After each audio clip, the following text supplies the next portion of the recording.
So Square Enix, they just reported their Q1 results, and it revealed a lot of issues the company is currently dealing with. While sales are up for their HD games, which is definitely good to hear, seems like Final Fantasy XVI did sell well overall, and hopefully that will continue. But one question needs to be asked. Could Square Enix be in a better position by supporting more platforms rather than the continuous exclusives that they put out? And I'm not just talking about PlayStation here. Square tends to act as almost this arms for a hire type of company with a lot of Nintendo exclusives as well. This is a Square Enix issue. Now, they have some other flaws that they need to change, but we're going to dive into all of that today, as well as a showcase that Nintendo fans will want to tune into next week. To be more precise here, a Pokemon Presents, and as a big Pokemon fan myself, we're going to go and speculate as to what could possibly be there. To get things started off, though, Baldur's Gate 3 has exploded onto the scene. Now, this game has been in early access for a long time, so people have already been playing it for a while, but now with its full official release, fans are playing it in droves. And this is really cool to see because we haven't seen a new Baldur's Gate game in over 2 decades. So how strong is this IP in a year of 2023? Well, apparently very strong because it's enjoying the second biggest Steam launch for 2023 thus far. Right now, its peak high concurrent players on Steam is 578,000. And this number, I mean, it seems to just keep going up, and up. So we'll see how high it can get.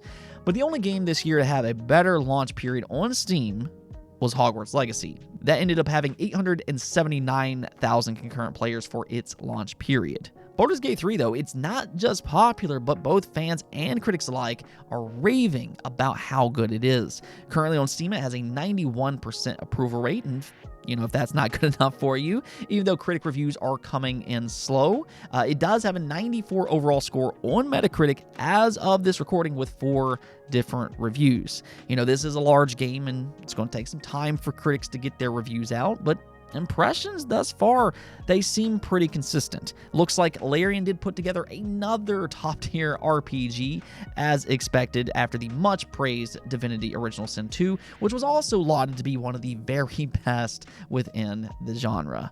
At this rate, we might be looking at another Game of the Year contender here. And I mean, honestly, good luck trying to figure out 2023's Game of the Year contenders. This year has been crazy good, almost month in and month out. It's been a fun year for gamers, and actually speaking of that, Baldur's Gate 3 is only available on PC as of this moment, but it will be available on PlayStation next month. Now, it'll eventually come to Xbox as well. That's been a very publicized problem with its delay because the Xbox Series S, but it will come to both consoles eventually. I do kind of wonder, though, on how it'll perform on consoles compared to PC. Baldur's Gate is much more of a PC-centric franchise. But I mean, to be fair here, Larian, they put together a good console port for Divinity, so I imagine at the bare minimum, they'll do another stand-up job with Baldur's Gate 3. Now, we also got a leak to talk about because a ton, and I mean an absolute ton, of Assassin's Creed Jade gameplay leaked out online. Now, I can't show you the gameplay for obvious reasons, but it is out there. Maybe just go to the internet, type in the name with Reddit behind it, and well, anyways, 2 hours of gameplay is out in the wild. It appears this footage is from its beta, and so far, I mean, for a mobile game, it's impressive. It's basically what you'd expect from a console Assassin's Creed title, but instead built for mobile devices. Now, mobile, it's obviously going to come with some hindrances as well, such as the controls being a little bit more on the clunky side of things. Hopefully, it'll have controller support. Not entirely sure if that's been confirmed yet. But in terms of its gameplay, and really even with its visuals, it kind of reminds me a little bit of the original trilogy, but instead set in China.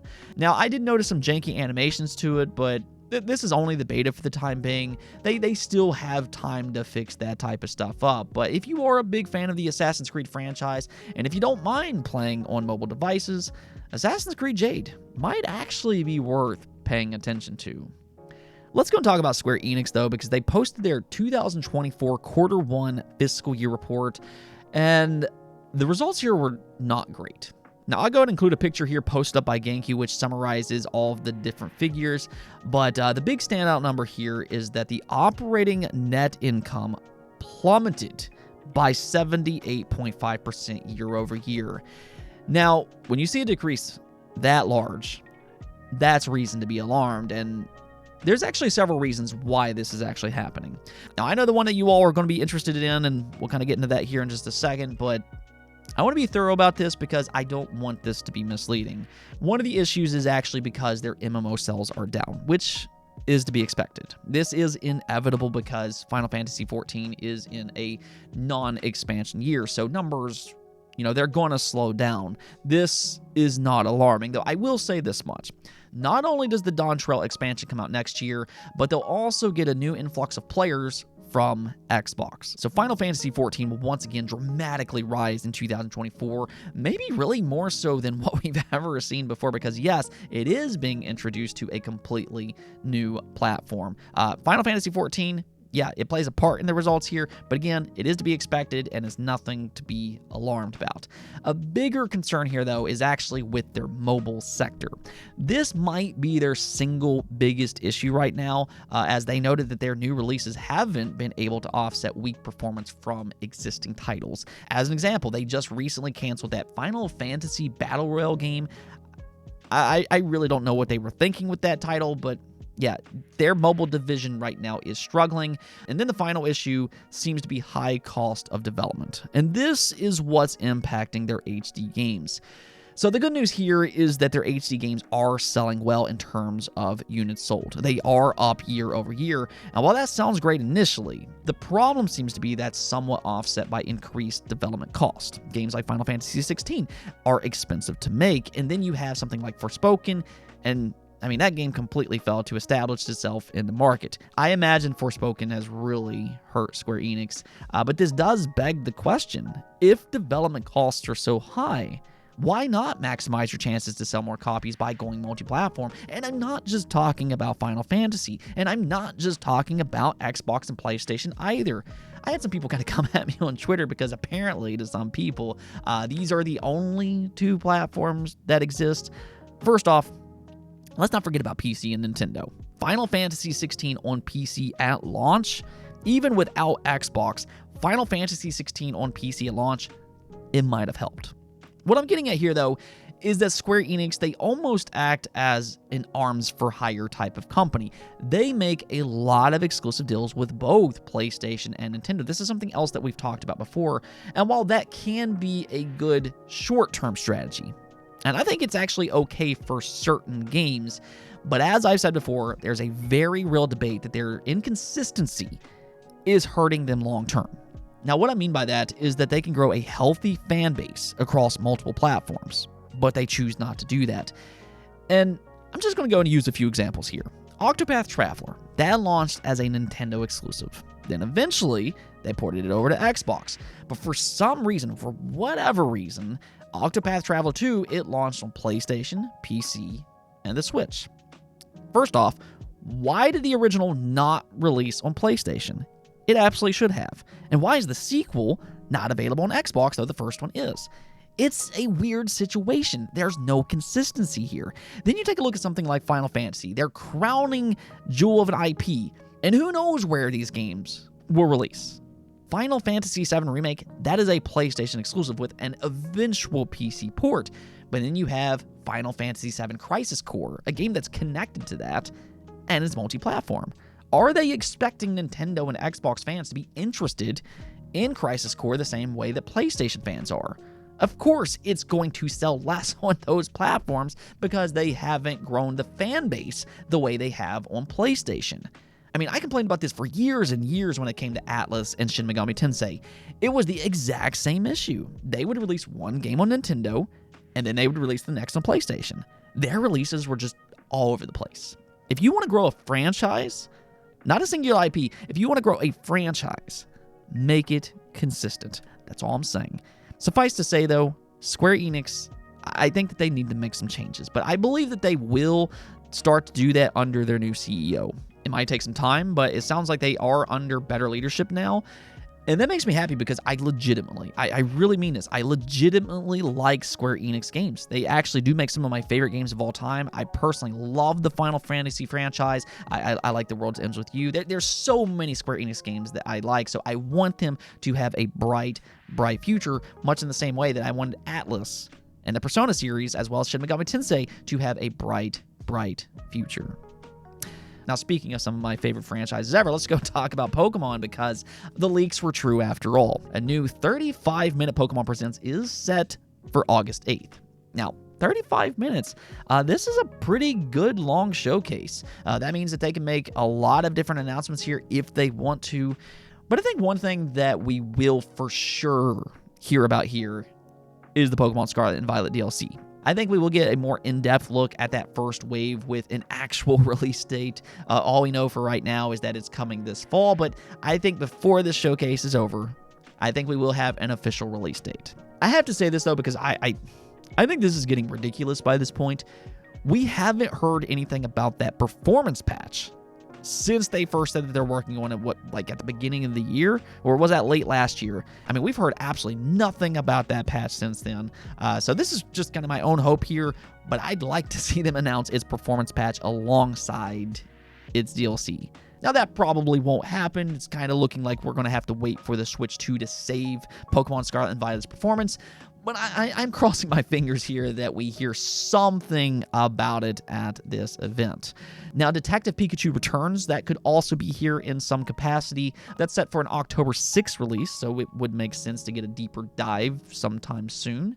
Honestly, I'm actually pretty excited about this game. Detective Pikachu is quietly one of the better Pokemon spinoffs out there, and I'm excited to see it on the Switch after all these years. Now, they'll probably also reveal some different things for their mobile games. I mean, the leak came from a Pokemon Masters EX data mine, so surely that will be there. But we have to address the elephant in the room here, and that's the rumored Pokemon Unova games. Now, there's two different rumors going around. One is a Pokemon Black and White remake, and then the other is Pokemon Legends Kyurem, which would be based on the Unova region. Now, both of those sound absolutely amazing to me, though I genuinely really liked Pokemon Legends. I mean, speaking of some of the best Pokemon spin-offs ever made, Pokemon Legends Arceus, it felt kind of like a refreshing new take on the mainline Pokemon games. I really think they're onto something here, and I want to see them continue with the Legends series. It doesn't necessarily need to replace the mainline games, I don't want them to, but keep them coming. I honestly really hope that this rumor is true, but will it be at the Pokemon Presents this August? Well, I guess the one tip that we kind of have here that would maybe make the timing make sense is its relation to Scarlet and Violet. One of the theories going around is that because Scarlet and Violet centers around past and future, the Legends games could coincide with that in some shape or form. Pokemon Legends Arceus is based on the past. It was the beginning, the origins of the Pokemon universe, whereas Kyurem could be based on the future. So I know this announcement might be slim, but hey, still worth keeping an eye on. Nonetheless, I mean, next week is already sounding like a lot of fun. Now, one last thing I want to touch upon here is the Battlefield franchise. EA reportedly said that the next Battlefield game will be quote-unquote a reimagining of the series, and it will feature a truly connected ecosystem. Yeah, so I don't know if that's really what Battlefield fans truly want. The Battlefield fan base is already upset about Battlefield 2042, rightfully so, and we all know this, but it seems like fans would prefer EA to just, go back to the basics. Instead, based on the wording here, it almost sounds like EA is becoming the next victim of the live service mentality, the mythical cash cow syndrome, as I like to describe it. They're prepping to make the next Battlefield a 10-year plus project so they can sell countless battle passes. That's kind of what it sounds like here. Now, there's a little bit of a silver lining here, though, just because Vince Zampella is in charge of the next game. He's been hard at work reversing some of the mistakes they've made with 2042, and it seems like he's done an okay job at that. And I mean, he's also worked on some of the all-time great first-person shooters, including Modern Warfare 2, Titanfall, and Apex Legends. So maybe, just maybe, he'll help bring the Battlefield IP back to its former glory. Let me hear from you Battlefield fans, though. Does EA's comments concern you at all, or not? Let's go take a look at the poll of the day that we're asked you all. The Nintendo Switch 2 is rumored to have an 8-inch display. Do you think this is too large for a handheld? And as you can see here, you all don't seem concerned even in the slightest. The vast majority voted no, and I completely 100% agree. As I said yesterday, while the Switch 2 technically will be a hybrid handheld, this isn't the same thing as a handheld like the Game Boy, the DS, or the 3DS. People are not looking to carry these consoles in their pocket, or at least most people aren't. Most people seem to use carrying cases in today's world, so there's really no repercussions for a bigger screen. I can only really see this as a positive for the time being, especially in a world where people are increasing the sizes of their phones and tablets. This means that you'll better see font on the screen and just really the finer details, especially if their games routinely hit 1080p resolution, which I imagine it will. Now, I have seen some speculation online that it could have a foldable screen, which that would be interesting. Nintendo likes to play around with new ideas, so I mean, you can't really rule that out, but I know this much. An 8-inch display? I think that's actually pretty exciting for the Nintendo Switch 2. Anyways, though, that's it for this episode. But if you like the video, don't forget to bell notification and subscribe button for more content just like this. Also, if you'd like to support the channel through Patreon, thank you for making this content possible. Peace out.